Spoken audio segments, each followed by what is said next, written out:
এ তো রাজাকারের বাচ্চা তো এখানে আসছে একটা। তো আমি বললাম এটা কোনটা? বলে যে কন্টেন্ট ক্রিয়েটর বনিয়ামিন। আমাকে তোমরা থাকো এখানে, আসতেছি আমরা। তো যাক, এখানে যেহেতু রেস্টুরেন্ট, আশেপাশে একটু রাশ এলাকা, অনেক লোকজন ছিল। তখন আমার ধারণা আনুমানিক 9:30 পৌনে 10টা বাজে আমাদের লোকাল টাইম। তো যাক, সব সকাল সকাল না রাত্র? রাতে রাতে রাতে। আচ্ছা। পরে আমরা গেলাম ওইখানে, যাওয়ার পরে যে রেস্টুরেন্টের বাইরে গিয়ে দেখলাম যে সে দাঁড়ানো। তো আমরা তাকে জিজ্ঞেস এর মধ্যে 10-12 জন 15 জন লোক সমাগম হয়েছে, কেউ দেখছে কেউ শুনছে। তো তারে ভালোভাবে জিজ্ঞেস করা হচ্ছিল যে ভাই, আপনি অস্ট্রেলিয়াতে থাকেন, আমরাও প্রবাসী, আপনার একজন প্রবাসী, তা আপনি এই ফেসবুকে ধর্ম বিরোধী, জাতি বিরোধী, কারণ আপনি যেখানে, আমি সরি টু সে একটা ল্যাঙ্গুয়েজ ইউজ করতে হচ্ছে বিষয়টা ক্লারিফাই করার জন্য। যেমন সে যখন ভিডিও বানায়, সে আপনি দেখবেন বাংলাদেশের সব মানুষকে সে চুত পাবলিক বলে একটা শব্দ ব্যবহার করে। মানে এটা তো সকল শ্রেণী পেশার মানুষের ব্যাপারে সেই কথাটা ব্যবহার করে। সে নারীদের বিভিন্ন বিষয় নিয়ে কথা বলে, রাজনৈতিক ব্যাপার তো আছেই। তা আমাদের কনসার্নের বিষয় হলো যে তুই একটা শিক্ষিত, মার্জিত বা সাংস্কৃতিক মনা প্রগতিশীল এই ধরনের মানুষ তো এগুলি করতে পারে না।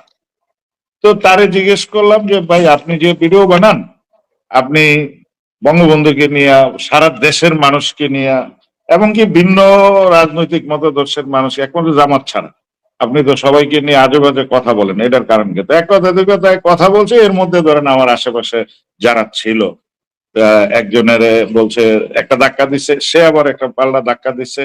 এবং আমার মনে হয়েছে সে খাওয়া দাওয়া করছে, মনে হলো যে একটু ড্রাঙ্ক ছিল, মানে সে ড্রিঙ্কস টিঙ্কস করছে, এই এরকম মনে হয়েছে।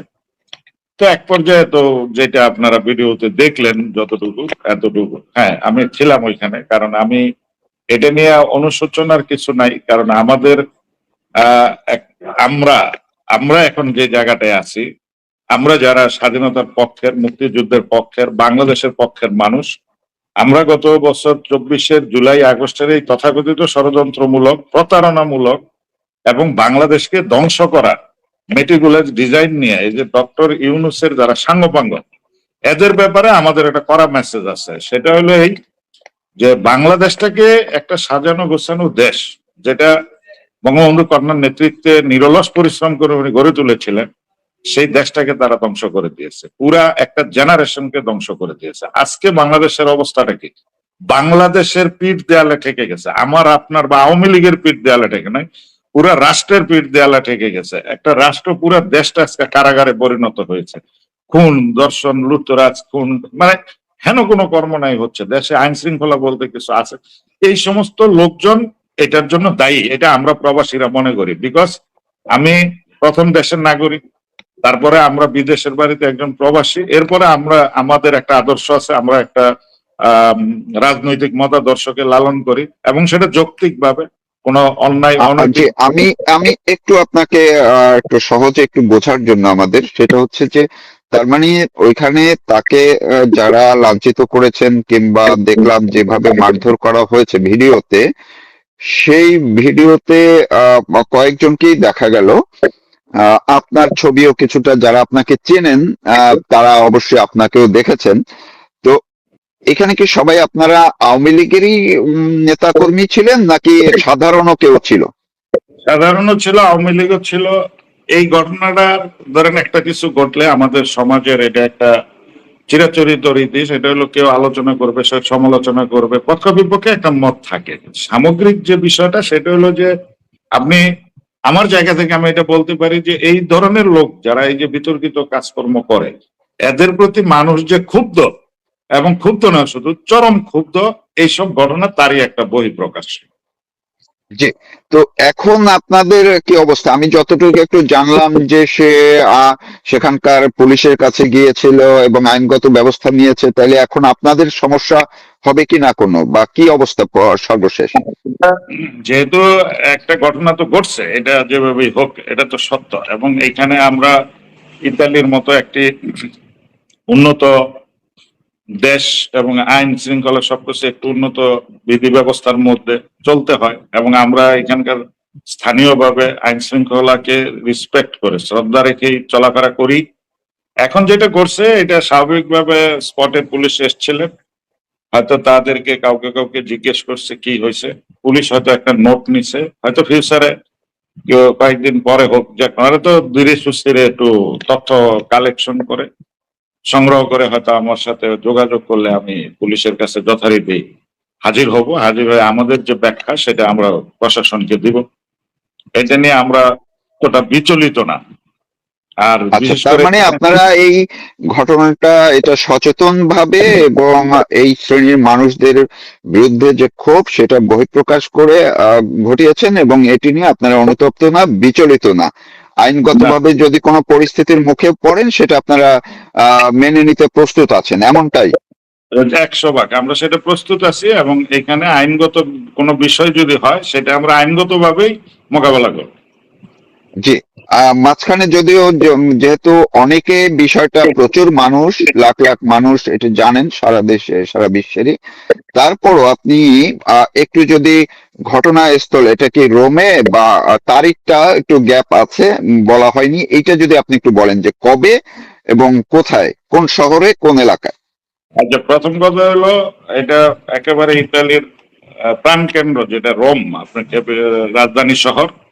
রাজধানী শহর থেকে আবার যেখানে ঘটনা ঘটছে মূল সেন্টার থেকে অল্প দূরত্ব, 15 মিনিটের ডিস্টেন্সে একটা আবাসিক এলাকা, মহল্লা। সেটা আবার বাঙালি অধ্যুষিত লোক, মানে এলাকা আর কি, বাঙালি অধ্যুষিত। জায়গাটার নাম হচ্ছে তর্পিনা তারা বলে। আবার আমরা বাঙালি দোকানপাট, ব্যবসা বাণিজ্য, বাসা বাড়ি এত রাস এখানে, এটাকে কেউ কেউ বাংলা টাউন নেই বলে। আচ্ছা, প্রবাসী হিসেবে বাংলাদেশিরা চিনে। তো এইখানেই একটা রেস্টুরেন্ট, ওই রেস্টুরেন্টেই তাকে পাওয়া গেছে। আর দ্বিতীয়ত হচ্ছে তারিখটা হচ্ছে আজকে হলো 23 তারিখ। আজকে জি। তো 23, 22, 21 তারিখ রাতে, 21 তারিখ 21 সন্ধ্যা। তারিখ মানে আচ্ছা আচ্ছা, মাঝখানে একদিন গেছে। তো এই একদিন যে আপনারা আপনারা যে যারা তাকে লাঞ্ছিত করলেন, মারধর করলেন, বা সামাজিক যোগাযোগ মাধ্যমের ভাষায় যে ধোলাই দিলেন, তো সে তো স্বাধীনতা বিরোধী জামায়াত ইসলামীর একদম নেতাই বলা চলে। তিনি একসময় ইলেকশন করেছেন এর পক্ষে, তার ছাত্র সংগঠনের পক্ষে, সেটা আমরা দেখছি, এবং তিনি ঘোষণাই দিয়েছেন তিনি জামাতের লোক। এবং তো সেই জায়গায় ইতালিতে জামাতের অনুসারী যারা আছেন, তারা এই নিয়ে কোনো আপনাদের বিরুদ্ধে কোনো ব্যবস্থা নিচ্ছে কিনা, বা কোনো কর্মসূচি বা কোনো কিছু আপনাদেরকে বলেছে কিনা? আমার জানা মতে আমি আপনাকে এইটুকু ইনশিওর করতে পারি, সেটা হলো যে এখানে লোকালি আমরা যারা কমিউনিটিতে থাকি, জি। আমাদের একটা বিশাল কমিউনিটি আছে, এখানে অনেক লোক আছে এবং বিভিন্ন মত আদর্শের লোকও আছে। জি। এখানে জামাত ইসলামের লোক যারা, তারা মূলত ইসলামিক ফোরাম নাম দিয়া বিভিন্ন ইসলামিক কালচারাল সংগঠন করে এটার ব্যানারে ওদের কর্মকাণ্ড করে। তো আমাদের সাথে কখনোই তাদের সাথে ওই ধরনের ঘটনা ঘটে নাই। অনেক আগে একটা ঘটনা ঘটেছিল, সেটাই এই মুহূর্তে অপ্রাসঙ্গিক। আর বর্তমানে আমরা তো প্রবাসী হিসাবে আমি মনে করি আমরা এখানে যারা দীর্ঘদিন বসবাস করি, এবং আপনাকে শুধু বোঝার জন্য বলতে হচ্ছে যে একটা সময় ধরেন আমাদের তো প্রবাসী কমিউনিটির জন্য তো অ্যাম্বাসেডার হলো গভর্নমেন্ট এম্বাসি।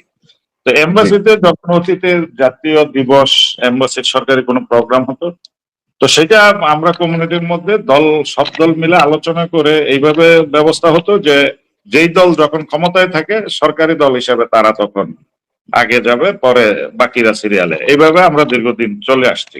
তবে গত কিছুদিন আমাদের আওয়ামী লীগ সরকারের শেষ 4-5 বছরের মধ্যে এই জায়গায় একটু সমস্যা হচ্ছে। ওরা এমবাসি প্রোগ্রাম গুলি বয়কট করতো। আর এমনি সামাজিক ভাবে আমাদের সাথে, হ্যাঁ, ভিতরে কেউ কিছু লালন করতে পারে, মনে মনে কোনো কিছু পোষণ করতে পারে, কিন্তু এমনি সামনাসামনি আমাদের সাথে সকলেরই একটি সুসম্পর্ক, এবং আমরা এখানে সহ অবস্থানেই বিশ্বাস করি।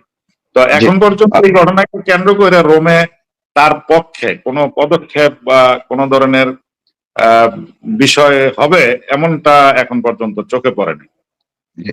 ধন্যবাদ। আমি শেষ করব, কিন্তু এর আগে আরেকটি খুবই ইন্টারেস্টিং একটা বিষয় আমার একটু জানার আগ্রহ, এবং আমার আশা করি দর্শকরাও জানতে পারবেন। সেটি হচ্ছে আপনারা ওখানে রীতিমতো এক ধরনের একটা মিশন হিসেবে কাজ করেন, যে যারা ডক্টর ইউনূসের পক্ষের বা স্বাধীনতা বিরোধী বা অর্থাৎ যারা এই আওয়ামী লীগ সরকারকে 2024-এর 5ই আগস্ট উৎখাতে সক্রিয় ভূমিকা পালন করেছে, নেতৃত্ব দিয়েছে, তাদেরকে কাউকে পেলেই আপনারা সেখানে যান, রীতিমতো এক ধরনের অভিযানই চালান। এর মধ্যে ওই যে হাসনাত আব্দুল্লাহর জন্য আপনারা এয়ারপোর্ট টু এয়ারপোর্টে ঘুরেছিলেন কিন্তু পাননি। মাঝখানে ডক্টর ইউনূস আবার যখন গত সপ্তাহেই ইতালি ভ্রমণ করেছেন, তখনও আপনারা খোঁজাখুঁজি করেছিলেন বিভিন্ন ভাবে, কিন্তু না, তখনও ইতালি আপনারা আসেনি। ব্যাটে বলে ইতালি আসেনি। না, ইতালিতে উনি এসেছিলেন। উনি ইতালির আপনারা এই এই কথাটি আমি একটু জানতে চাইবো। উনি আসলে মাত্র 3-4 দিন আগে ভ্যাটিকান সিটিতে একটি প্রোগ্রামে উনি অংশ নিয়েছিলেন এবং সেইটিতে অংশ নিয়ে গিয়েছেন। তো আপনারা, আমি ওই সময় জানি যে আপনারা ওই সময় বিভিন্ন ভাবে খোঁজাখুঁজি করছিলেন, কিন্তু ব্যাটে বলে আসলে মিলাতে পারেননি। তো উনি তো চলে গেলেন ওইখান থেকে অংশ নিয়ে, নোবেল লরিয়েটদের একটা প্রোগ্রামে অংশ নিয়ে ভ্যাটিকান সিটিতে তিনি আবার চলে গেছেন, ফ্রান্সে বা অন্য কোথাও চলে গেছেন। তো এই মিশন আপনাদের কতদিন চলবে? এখন যখন যারাই আসবে ইউনূসের উপদেষ্টারা, তখনই কি আপনারা এগুলো মানে চালাবেন কিনা? প্রথমত সংক্ষেপে আমি কথাটা বলি, অনেক লম্বা প্রশ্ন আপনি। না, খুবই আমার সংক্ষেপে বলেন, আমি শেষ করব। হ্যাঁ, সংক্ষেপে বলছি। আমাদের প্রথম পরিচয় হয়েছে আমরা বাংলাদেশের মানুষ, নাগরিক। আমরা প্রবাসে থাকি, আমাদের অত্যন্ত রক্ত বেচা পয়সা আমরা দেশে পাঠাই। সরকার প্রবাসীদের রেমিটেন্সের উপরে বাংলাদেশের অর্থনীতির মূল শক্তি। তো সেই দেশটা যদি অস্থির এবং অস্থিতিশীল, আজকে দেশটাকে লুটপাট এবং দেশটাকে যেভাবে ধ্বংস করা হয়েছে, সেটাতে প্রবাসীদের, সাধারণ প্রবাসী হিসেবে আমাদের এটা প্রথম ক্ষোভ আছে।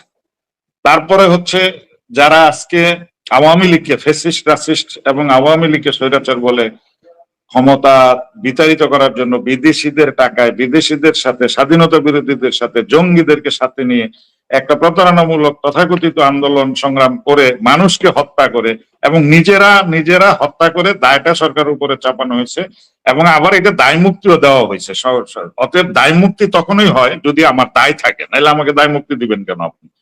তো সকল কিছু মিলে আমরা মনে করি এরা দেশের শত্রু। আমি এক কথায় বলে দিচ্ছি, এরা দেশের শত্রু, এরা এই দেশটাকে ধ্বংস করার শত্রু এবং বাংলাদেশটাকে বিদেশিদের কাছে বন্ধক দেওয়া হয়েছে এবং এইটার জন্য সম্পূর্ণ দায়ী হলো ইউনূস। আর আমি একজন মানুষ হিসেবে, বাংলাদেশের মানুষ হিসেবে আমার জীবনে আমি যতটুকু জানি, শিখছি, দেখছি, পড়ছি, বুঝছি, আমার জীবনে আমি ডক্টর ইউনূসের দ্বারা বাংলাদেশের অ্যাকচুয়াল কোনো উপকার হয়েছে, কাজে আসছে এমন কোনো কর্ম তার জীবনে আমি বাংলাদেশে পাইনি। আর যেটুকু পাইছি সেটা হলো যে দেশটাকে ধ্বংস করার জন্য আজকে বাংলাদেশটাকে বিদেশিদের কাছে বিক্রি করে দেওয়া হয়েছে। আপনারা তো ইতিমধ্যে জানেন। এবং এইটার যারা সহযোগী, যাদেরকে সাথে নিয়ে তারা করছে, একটা জেনারেশনকে ধ্বংস করে দেওয়া হয়েছে। আজকে ছাত্রছাত্রীরা স্কুল কলেজে যেতে চাচ্ছে না, লেখাপড়া করছে না। মানে কি একটা যে পরিস্থিতি এনার্কি তৈরি হয়েছে দেশটার মধ্যে, সকল পরিবেশ সকল কিছুকে ধ্বংস করার মূল হোতা এরা। অতএব এরা দেশে বিদেশে প্রবাসে আমরা যখন যেখানে আছি, এদেরকে আমরা পাবো, আমাদের সামনে তাদেরকে জব দিতে হবে। আমরা তো সরকার না, আমরা তো কিছু না, আমরা সাধারণ মানুষ হিসেবে তাদের কাছে আমরা জব দিয়ে চাই যে তোমরা দেশটাকে এটা কেন বলো। এই জবটা তাদেরকে দিয়ে যেতে হবে আমাদেরকে। যদি আজকে তারা দেশে আসবে, বিদেশে এখানে ঘুরতে আসে কিসে? টাকা পয়সা। এদের ঘুরতে আসার কারণ কি? কি উদ্দেশ্যটা কি? কোথেকে তাদের এই ইটা বাইর হলো যে মনে করেন এর ক্ষমতা অর্জন করলো যে বাংলাদেশ থেকে ইতালি, ইউরোপ, আমেরিকা, লন্ডন তারা ঘুরতে আসবে? এইটা কোথা থেকে পাইলো তারা? তার মানে দেশটাকে ধ্বংস করে, লুটপাট করে তারা এই জিনিসগুলি করছে। এবং ইউনূস যতদিন ছিলেন, আজকে যে ভালো আছে তা নাই, তবে আমরা বিএনপি ক্ষমতায় আসছে, বিএনপি কে দেখুক জনগণ, আমরাও দেখি। আওয়ামী লীগ সরকার 16 বছর দেশ চালাইছে, ইউনূসকে মানুষ দেখছে, এবার বিএনপি কে দেখুক। এই দেশের জনগণই তো সিদ্ধান্ত নিবে। এবং আমরা তো জানি বর্তমান জনগণের পালস, পারসেপশন এবং কত পার্সেন্ট মানুষ কি বলছে। আগে আমরা ভালো ছিলাম, শেখ হাসিনাকে আবার দরকার। এবং শেখ হাসিনার আমলে কি কয়, সরকার বলেন, আইন শৃঙ্খলা বলেন, প্রশাসন বলেন, একটা স্থিতিশীল অবস্থা তো ছিল। আমাদের সম্পদের সীমাবদ্ধতা, আইন শৃঙ্খলা সকল কিছু নিয়ন্ত্রণ করা একেবারে তো খুব একটা সহজ কাজ না। কিন্তু আজকে যারা ক্ষমতায় আসছে বা ক্ষমতা দখল করছে, যেভাবে তারা নিচ্ছে, ইউনূসের এক্সটেনশন। তো এই বিষয়টা আমরা একটু ওয়েট এন্ড সি, আমরা দেখতে চাচ্ছি তারা কি করে। এরপরে জনগণের সাথে নিয়ে আমরা কথা বলা শুরু করবো। অনেক ধন্যবাদ আপনাকে। দর্শক এতক্ষণ শুনছিলেন এই যে বনিয়ামিনকে, কন্টেন্ট ক্রিয়েটর, তাকে যে 3 দিন আগে ইতালিতে যে নাজেহাল করা হয়েছে সেটি যারা করেছেন, নেতৃত্ব যিনি দিয়েছেন তিনি হচ্ছেন মোহাম্মদ আলমগীর হোসেন। এবং এই নাজেহাল শব্দটি বললেও এটি মূলত আসলে সবাই সামাজিক যোগাযোগ মাধ্যমে অর্থাৎ বেশিরভাগ মানুষই প্রশংসা করছে তাদেরকে। কারণ যেই কারণে এবং যেই যুক্তিগুলো তিনি দিয়েছেন, আশা করি সেগুলো আপনারা শুনলে আপনাদেরও মনে হবে যে এই তারা যে কাজটি করেছেন এটি অনুশোচনার নয়, বরং এটি অহংকার করা যায়। জি, আপনি কিছু বলবেন সম্ভবত। না, সকলের জন্য আমার পক্ষ থেকে, আমাদের পক্ষ থেকে ধন্যবাদ। এবং আমরা মনে করি আমরা বিদেশে দেশে যে যেখানে আছি আমাদের নৈতিক অবস্থান থেকে এই সকল অপকর্মের বিরুদ্ধে প্রতিবাদ করা উচিত।